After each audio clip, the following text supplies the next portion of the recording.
নওগাঁর বরেন্দ্র এলাকার মাঠ জুড়ে ধান রোপণে ব্যস্ত কৃষক। রোপণের শুরুতেই জমিতে সার প্রয়োগ করতে হয়, তবে সেই সার কিনতে গিয়ে নাজেহাল চাষি।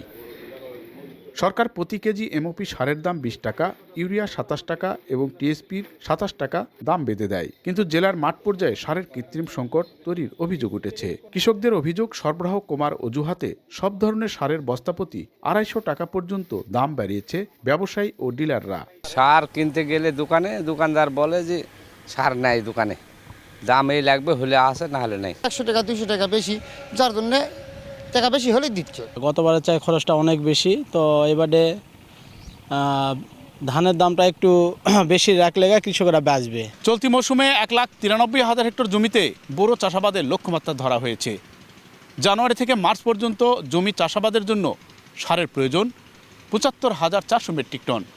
ইতিমধ্যে মাসিক অনুপাতে ডিলার পর্যায়ে এসব সার সরবরাহ করা হয়েছে।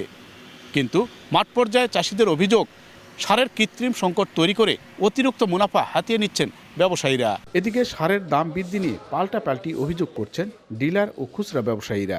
বলতেছে বরাদ্দ আছে, মাল স্লো আসতেছে, বাজারে চাহিদা হয়ে গেছে বেশি, আমরা মেকআপ দিতে পারতেছি না। কিছু অসাধু ব্যবসায়ী যারা আছে, তারা যদি এই সুযোগ নিয়ে থাকে, সরকারি বেসরকারি দোকানদার যারা খুচরা বিক্রি করে, তারা এই সুযোগ নিতে পারে। আর কেউ কৃত্রিম সংকট সৃষ্টি করলে ব্যবস্থা নেওয়ার গতানুগতিক আশ্বাস কৃষি বিভাগের। সরকার যে নির্ধারিত মূল্যে সেই মূল্যে বিক্রি হচ্ছে এবং এ ব্যাপারে আমরা সজাগ দৃষ্টি রাখছি যাতে সরকার নির্ধারিত মূল্যের চেয়ে বেশি মূল্যে বিক্রি না হয়।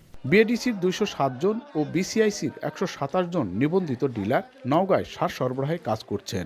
জানুয়ারি থেকে মার্চ পর্যন্ত জেলায় 76,000 মেট্রিক টন ইউরিয়া, ডিএপি ও এমওপি সারের বরাদ্দ দেওয়া হয়েছে।